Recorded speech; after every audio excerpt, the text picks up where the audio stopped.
Our episode 43, take like 5. Let's get it. Are you ready? Let's go. All right, yo. What's up? It's your boy D Starks. Starks Artist. You are now tuned in to the Just Different Podcast, where we talk everything faith, life, and culture. We're glad to be back, man. Happy to be here, bro. Yes, sir. Happy to see y'all here. If it's your first time here, welcome. And if you're returning, welcome back. Appreciate y'all support. Yeah, much love always. And we actually just got back from Atlanta not too long ago. We were at Holy Smoke Fest. Yeah. So that's why we pushed this EP back another day. We just needed some time to regroup, rest, get our minds back right so we could get back in front of the camera. But I mean, it was an amazing time, honestly. Oh yeah, for sure. I enjoyed myself. We mentioned it not too long ago when we did our episode with John and Eric, but we didn't do it justice in terms of like explaining what it actually is. But Holy Smoke Fest, I mean, essentially it's a music festival. It's a 2-day music festival. So when you think about like Coachella, Rolling Loud, or, you know, events of that nature, it's very similar to that. Of course, not at that scale, but in terms of like having artists that come up and they have their own sets throughout an entire day. That was really the format of it. And it's really centered around more CHH artists. So you had people like KB there. Who else was there? No Big Deal. Yep. You had 1K Few, Wande, and artists of that nature. And it's fire, honestly. It's a very intimate setting. And it's not just a festival either. So it's a 2-day thing. So like even the day before the actual festival, we had like a VIP party. There was a basketball game. Yep. And there was also one of the highlights of the weekend. There's this thing called the Indie Institute, which basically if you're an inspiring creative influencer or more so an artist, they just had panels of people that came up. They really gave game on like, you know, how to make your dream come to reality, Exactly. how to better yourself in your craft in terms of like furthering your career. And we were able to be a part of that panel. Yeah, you know, yours truly. Yeah, which was honestly an amazing experience. We loved it. And it was dope. So 10 out of 10 weekend, we were with our guys, so that made it even better. Oh, so yeah. Next year, definitely make sure that you get in the gotta building. be Oh, there. and we were able to see a lot of people We met there. a lot of people. Yeah, a lot of y'all, like a lot of our supporters and people that listen to podcasts, which is always dope and amazing. Always. So thank y'all again. We love y'all. And we also have like a vlog of the entire weekend coming tomorrow, which I'm Holy excited to smoke share. vlog. It's a new like segment that we're going to be adding whenever we travel or have guests on. So yeah, stay tuned for that. But that was a great experience. And in other news, the last announcement, it is June 3rd, ladies and gentlemen. Friday. Yours truly, your very own, it's Starks the Artist's birthday, man. Let's go. 19 of them, man. Yeah, 19 of them 19 of things, them. man. So bro's a youngin' for real. That's crazy. I know, I'm saying, bro. young. But y'all make sure y'all go show my guy love. Appreciate you, The man. man Appreciate y'all. himself. Yes, sir. Yes, sir. Yes, sir. But without further ado, since I got my bro, you know, I got him working on the birthday, bro. We decided to record, You know. make it happen. But without further ado, let's get straight into it. Let's get it. So, ironically, while we were on our way to Holy Smoke, we told you all to ask us some questions on our Instagram. And one of the questions that was asked, it was along the lines of, hey, what has God been teaching you all recently, or at least up until this point this year? And something that I said that stood out to me that I was learning is the fact that to be loved by God is more important than being praised by men. Fame is fleeting. God's love is the only thing that stands. And that came from the fact that not too long ago we did an episode that was titled I'm Over It. And in that episode we talked about burnout, dealing with it, what that looked like. And moment of transparency, going into the month of May, I was still really in that type of season of feeling extremely burnt out, mentally, emotionally exhausted from the work I was doing in terms of like just the podcast, like the ministry and what God was calling me to do. And what I've realized for myself personally, anytime I've been in a period or moment of burnout, especially regarding anything that I'm doing for God or just in general, it's always been a product of the fact that I forgot who I was doing it for. Right. I forgot who and what I was doing it for. And so for me, last month, I was really in a season where I just got caught up in like pride, a lot of vanity, self-righteousness, and like this desire to like be seen. Right. You know, and it moved from me doing it out of obedience to God to me using it to get applause from men. right? And I got caught up in like vanity metrics. It was like, oh yeah, like okay, I got a top 25 podcast. I'm getting 100,000 downloads a month. Oh yeah, I want to be at the top. I want to be top 10. I want them to see me. They didn't know that I'm the best at what I do, X, Y, Z. But it was like I sat down. I was like, why? But why? Like why is this like? Why do I have this just like burning desire to like for people to know just for the sake of it that yo, I'm the best. I got this. I'm doing these numbers. Like what is that all about? And what's the root of that? And I honestly had to be humbled and remind myself that the glory was never mine. Of course, we've mentioned this before, but wanting your platform of influence to grow isn't inherently wrong, but you have to make sure you're really examining your heart on like what your intention is behind that, right? Like, am I doing this to exalt my name or to advance the kingdom? And it comes down to asking yourself like, yo, to be loved by God or praised by men, which one is more important to you? Right? Which of those holds more weight in your life? And so that was something that I had been learning because that was a season I was going through. So that's what we're gonna be talking about today. Basically, when it comes to just like, you know, dealing with pride and more specifically like vanity, like this desire to just be seen just by the world, just to be like, you know, and disregarding the fact that you are like, you know, completely known and loved by God. And whenever you're allowing that to sit on the throne, and take the place of like doing it to advance the kingdom and not just your own platform, your own name, your own brand, your own ministry, or just having eyes on you. So yeah, that's good. This is gonna be a good one. But I think when you're looking at the life of Jesus, it taught us many things, and that isn't just limited to like how to love or how to be patient or how to sacrifice, but also how to handle attention. Like Jesus was famous. Anytime he stepped into town, like people were seeking his presence, like people wanted to go to him, but he was willing to forfeit his fame for our freedom, you know, because it wasn't about his name. It wasn't about his status. Even when you look at the earlier years of his life, for 30 years of his life, nobody knew his name. He led a normal, low-key life until God had called him. And there's even a story in Luke 2 when Jesus was 12 and he was in the temple and he was speaking to teachers. He was asking them questions and he was answering theirs. And it says that they were amazed at his understanding. Like he could have used that to his advantage. He could have became a child genius. He could have profited from his knowledge, but he didn't. He decided to go back home and lead a normal life until God had called him into something greater. So I think that is even just a prime example of the fact that it shouldn't be about your name, but about God's name, you know, and walking in such humility as Jesus did. Yeah, I mean that's good, and it's because like this goes beyond whether or not like you have some type of platform, ministry, brand, whatever. Because sometimes we can just use our own personal, individual gifts to like create or form our own path rather than submitting to the one God has already like laid out for us. Yeah. Right, and we can get in modes where it's like you use your gift to exalt your name, advance your career where you're going, and then try to throw God's name on it afterwards. Yeah. And that can be an issue whenever you have this desire to like just be famous for fame's sake or just to be seen or known just because. And there's this line by Aha Gazelle, one of the songs that he has. I believe it's No Religion, and it's one of my favorite songs, favorite artists. And he says that song. I want to love God for who he is and not just a stepping stone for me to make it. And what we don't talk about enough, or I don't think it's always highlighted enough, is the fact that sometimes you can get in modes where you're using God like as a tool and not the rock you're building your life upon. Right?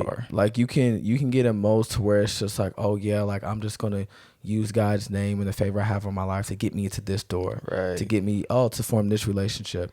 To advance me in this avenue or that way into this name, but not actually living for him, or at least your intention not being to advance his name, his kingdom, but just to advance your own. You feel what I'm saying? So you basically just using God's name as an opportunity to like get this fame, get this recognition and notoriety. So when you get at the top, it's not about, oh, this is where God brought me from. It's about, oh, this is where I got myself. Yeah. And that's like, you can run the risk of that. It's kind of like, do I serve God because it looks good, or do I look good because I serve God? Because I think there's either two paths you can take. So it's like, you either claim his name to get you into doors, or people will see something different about you, right? In the way that you're walking, in the way that you're living, and that'll open the door for you to claim his name. It all, like you said, it kind of just comes down to, okay, who are you doing it for? In Romans 12:1, it says, present your bodies as a living sacrifice to God, holy and pleasing to him. This is your true and proper worship. So in the scripture is laying out that like true worship is submission and submitting to what his plan is for your life. So ultimately, like that should be what your priority is. That's what your true worship is submitting to, okay, it's not about my own self-gain, but it's about his name. And that's what I'm submitted under. No, yeah, and even it talks about that a bit. I think it's in like around like 1 Corinthians 10:30, just about like the fact that in everything that we do, make sure that it is like for the glory of God. Right. Because, you know, subsequently, subconsciously, you know, you just get in modes to where you lose track of like I said earlier, just even with me, like of who or what you're doing it for. Right. And then it turns into, oh snap, like I need people to know my name. Like, why are they not seeing me? Why are they not like doing X, Y, X, Y, and Z? But it's all, at the end of the day, it's all about being know my God. And I mentioned this, and this sounds somewhat similar because I mentioned this in like saying love. Right. But the fact that, you know, why do I care who sleep when I know God has always had his eyes wide open? A bar. Yeah, and it's all about just recognizing and acknowledging like who I want to truly recognize me and see me for like who I am and what I do, and shifting your focus to that. And like I said earlier, this is something I want to mention, the fact that this is very universal to just life, like not just regarding having some type of platform or anything. Like this desire to like have fame or notoriety on any level, not even to be somewhat of a celebrity or whatever, it's going to show up in everything, like whether you're at school or your workplace and or like in your own family, right, or friend circle or group, whatever that is. Because I remember this was my freshman year. This had to be my first semester, freshman year of college, right? So I was playing basketball at the time, and Hoop dreams, right? Had to retire the jersey, but so every semester. Right at the end of the semester, there was a list that went up in the locker room. I think it was outside the door that basically said like, "Yo, these are players who made either." I think it was the dean's list or had like a 3.5 or above. Right? It basically listed the names of these individuals. Of course, just like celebrating them, acknowledging them, and admiring obviously the hard work that they've done outside the court in the classroom and things of that nature. And I remember my first semester freshman year. You know, that semester for me at least was good, right? It went really well. It went really well for me. I enjoyed myself, and you know, for the most part, I genuinely did well in the classroom. And I think, and this is at the time where I was so caught up in like grades and things of that nature, like it really validated me and how I saw myself and my intelligence. Just to give y'all some context, and so going into the school year, like I wanted to get a 4.0, right? Fresh start, like let's do it. I know I can, and I think. You know, like stuff happens. I had a great year. It was like I got like a 3.4, like a 3.47 or something. Like I was right off the cusp of getting that 3.5 to be on the dean's list, right? And the crazy part is I remember like, okay, the list going up, and I didn't know what my GPA was at the time or what I ended with, and like my name wasn't on there, and I felt so like I was so discouraged. I was so discouraged. I felt like guilty. I was almost like ashamed of myself.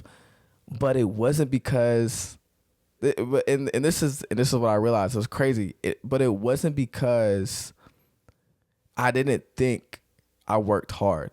It wasn't because I didn't think I did everything I could, and it wasn't even the fact that I didn't really think I was intelligent. It was because my name wasn't on a piece of paper. Don't miss it. It wasn't. I knew I had like studied diligently. You know. I put in the work in the classroom. I did everything that I could. I had a great year. And at that point, like of course, I knew that I was smart. I knew I was secured in that. But what my dilemma was is the fact that other people didn't see it. And so since other people didn't validate it, it wasn't true to me. Yep. If other people didn't applaud me, say, "Oh yeah, that guy's he's smart." That was my issue. It wasn't the fact that I didn't think that I was. It was the fact that people weren't telling me. I wasn't seen. I wanted to be at that time, the guy that like he's smart, right? If you were on that dean's list, like outside the locker room, you were like, oh, like he's one of the smart kids. He's intelligent. He does work in the classroom, and I wasn't getting that. Right, I wasn't getting. People weren't seeing that notoriety. Like, oh yeah, like he's smart. He's doing that, and so my desire, right, like to be seen or like to be known, like in a certain way by like people, right, then invalidated what I already knew about myself. That's because other people didn't see it, right, and so I say that to say that can be the danger of like putting this like desire just to be seen and known inherently, because then it can like. You can start invalidating things about yourself that you're already secured with, or things God has already spoken over your life that you know. Yeah. So it's just universal. So this can show up like in, okay, like I want them to know that like, oh yeah, I'm the best basketball player. I'm the best artist. I'm the best musician. I want people to see me, know me for X, Y, and Z. And like I said, it's not inherently wrong to want, like, of course, like there's a difference between just wanting appreciation and wanting, like, you know, people to just like respect like who you are in your inner circle, and to like, you know, validate you, to get some type of form of validation, particularly from your inner circle and things like that. But like there's a fine line between just wanting that and then the wanting just like everyone to like be speaking about your name, or to know that you're great, or know that you're doing it at the highest level.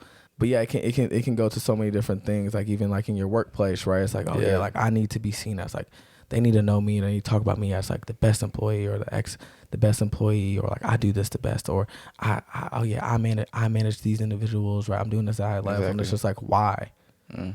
Why is this just such deep need to like always be seen? And like I said, difference between just like, you know, being respected and being like celebrated, right? Like in a positive way, to this like of your efforts and with the work you've put in, but like just for everyone to know, like, yo, like everyone has to know like X, Y, and Z. So like, yeah, I wanted to like mention that because it shows up in so many different areas of life, like just genuine.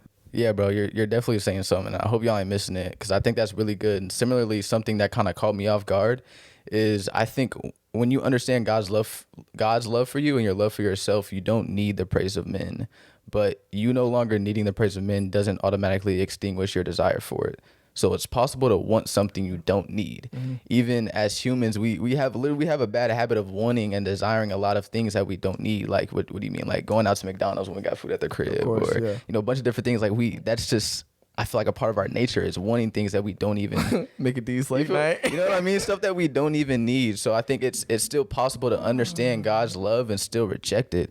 And that's something that kind of caught me off guard when honestly, recently, within the past like month or so, like I understood God's love for me, but I still noticed this kind of like deep down, this kind of like want for the numbers, or want for people's attention. And it's like, I was confused. I was like, wait, God, I thought I understood your love. And it's like, okay, I did, but that doesn't necessarily mean I'm never going to want the praise of men. That doesn't necessarily mean that's going to take that away from me.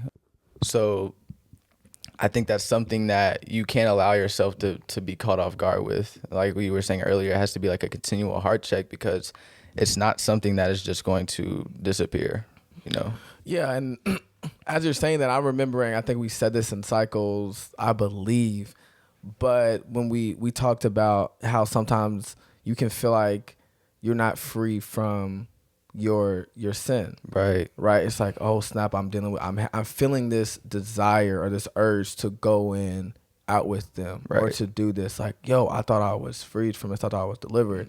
Like I mentioned, like you are, right? But that doesn't then eliminate you from like we are in like our flesh, right? From you having these moments where like, yo, your flesh wants to go out with this person, to do this on the weekend, and or in the context of what we're talking about, to be seen, you know? Because like even when for us, like when I started the podcast, it was like, okay, I knew like my intentions were pure, right? Going into it, I wanted to be intentional about, hey, like I don't want to be doing this for the numbers. I don't want to be doing this just to tickle people's ears and to have nice sound bites. I want to be doing this to advance the kingdom, be obedient to God. But even in my acknowledgement of that and knowing my heart was in the right place initially, there can still be moments along this process in your journey and along your life where like, yo, your heart can then start becoming corrupt. Right? Have this propensity or this opportunity to go in a different direction that you didn't necessarily start in.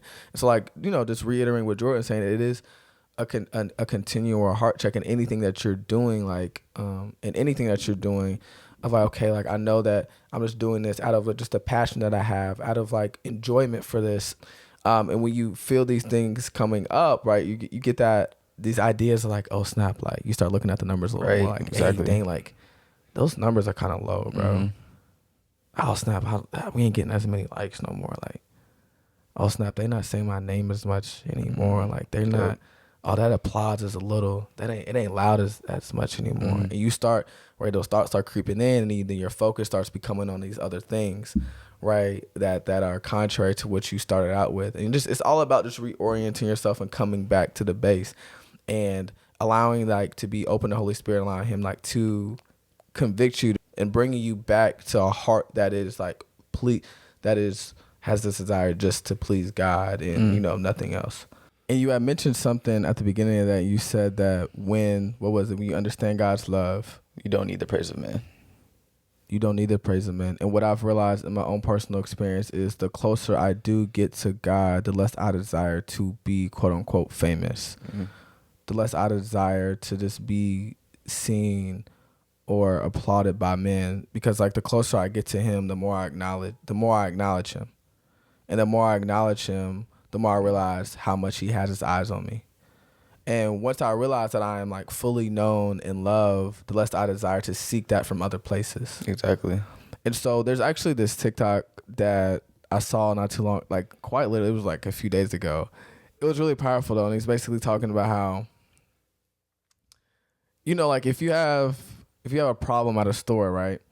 You're standing in the front of the store and you're talking to someone and you have a problem. You have a problem and you're like, yo, like I need to speak with the manager, right? And that person that you're speaking to says, I am the manager. It's like, oh snap, your posture automatically changes, right? Like you're like, oh, okay. Like you automatically have a different response and a different attitude toward this person you're talking to.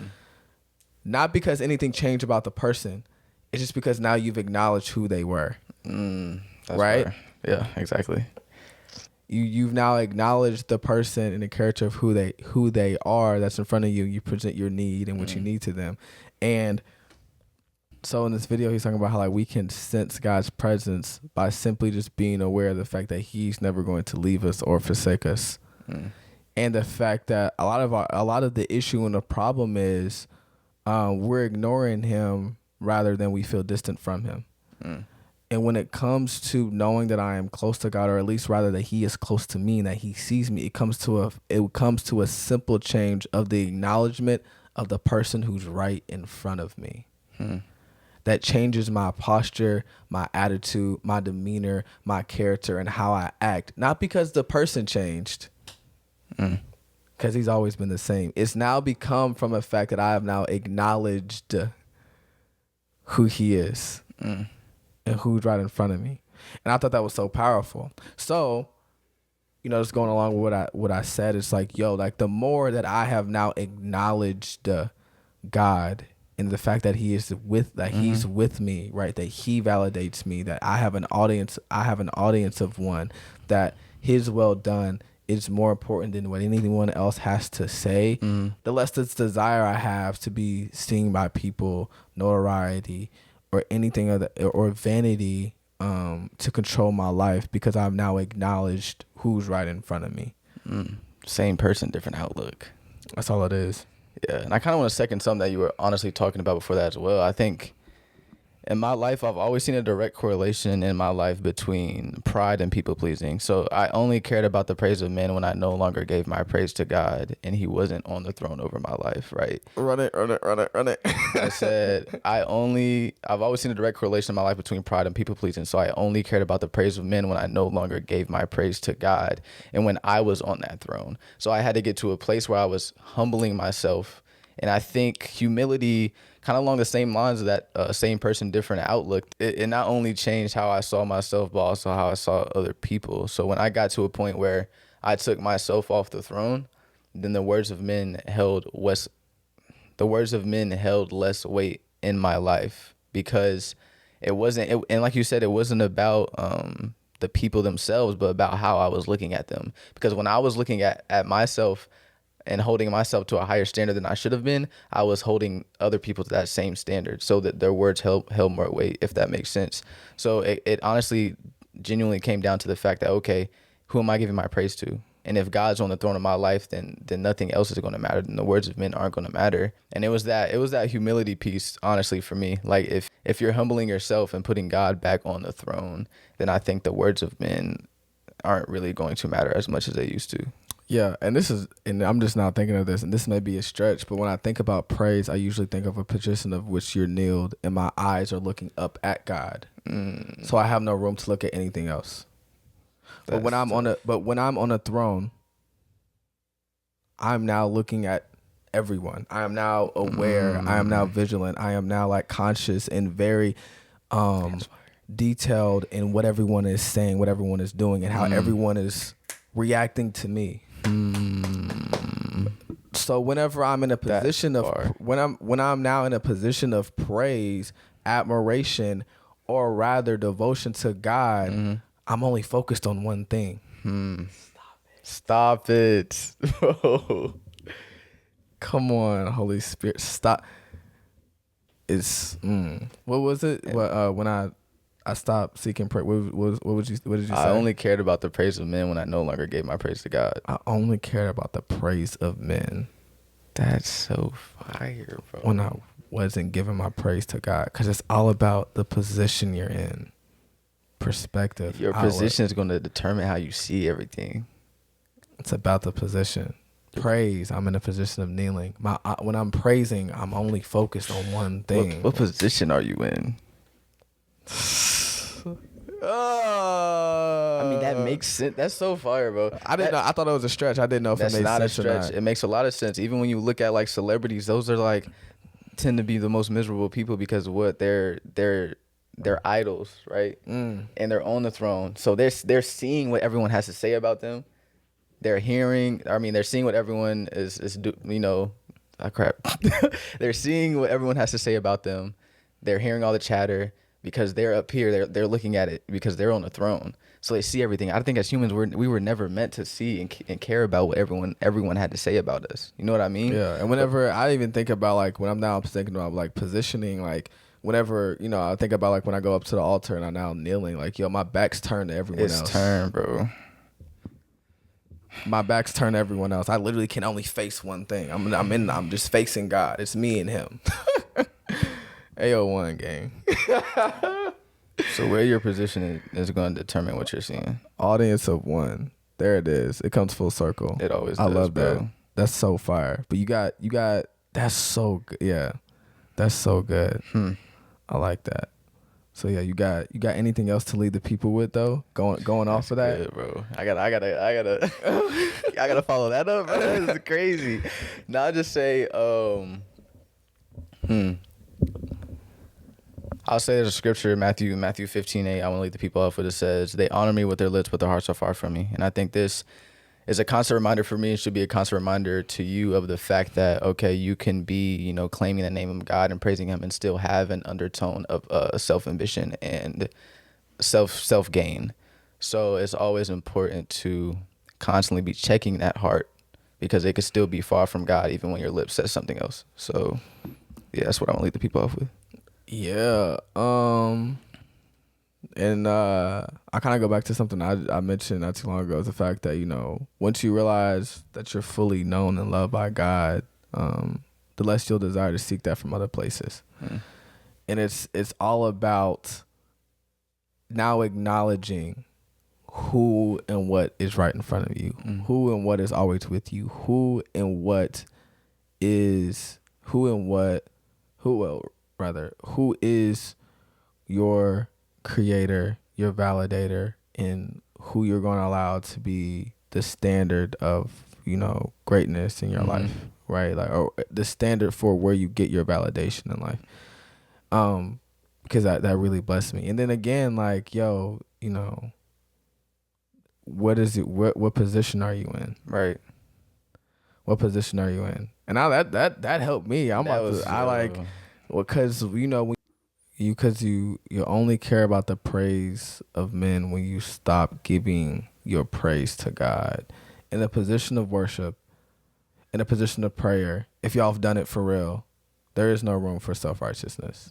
There is no room for pride. There isn't. He breaks it down every time. So if that is my state of dwelling with him, then the glory, then I am like literally stripped to my core, and I'm always reminded and recognize that the glory was never mine. And that I'm famous enough. I'm famous enough, bro. Famous enough to be known by God, to be loved by God. To be loved by God. Is that enough? That's what you have to ask yourself. That's fire, bro. Is it enough? And it is. It is, bro. If no one else ever heard my name again for the rest of my life. And that's another thing that I've been challenging myself with. We kind of go along. But it's the fact that, like, and I've been trying to journal more. I've been trying to journal more. And something that I thought I wanted to, like, start challenging myself with is the fact that, if no one ever knew my name, would I still go just as hard? Right? Like, just for the podcast example, I talked to Jordan about this not too long ago. If there was someone else who was the co-host to this, but I still had to write the scripts for everything. I still had to do the prep for the episodes. I still had to set up everything. I still had to do the marketing, the branding, everything that goes into it. But my face wasn't in front of it, and y'all never knew my name. Would I still do it? Would I still be just as diligent in what God's called me to if my name isn't on the face of the brand? If I'm not on the forefront of the movement? If he's calling me to, you know what? You need to take a step away from the camera. Yep. Would I still serve him with the same diligency? And I have to ask myself that, like, I want to every single day. And if, I want to be able to answer that with a complete and certain yes. Every single time. That's the yes I want to give to God. You know what? If my name wasn't on it, I'd do it anyway. Because as long as his name is exalted and where his name is at and where his glory is being poured out, that's where I want to be. That's all that matters. I could care less if they recognize me, they know my name or not, because it's not about me. And that's the heart posture. Not that, like, like, I heard this. I heard this saying once that fame is a byproduct of being effective, right? So it is what we're not saying inherently that these things are wrong. It's all about, like, where your heart is, right? So, like, by way of you answering God's call and doing certain things, he may have you at the forefront and you have a platform or people seeing you and your name. Because, like, talks about in Matthew, I believe it's Matthew 5, that, like, let your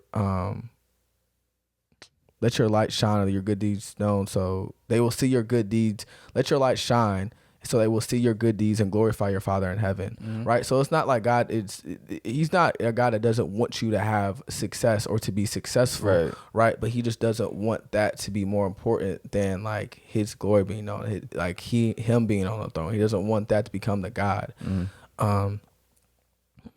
So yeah, just, would you go just as hard, right? And that's what I've been challenging myself with. And, to be loved by God, it is enough.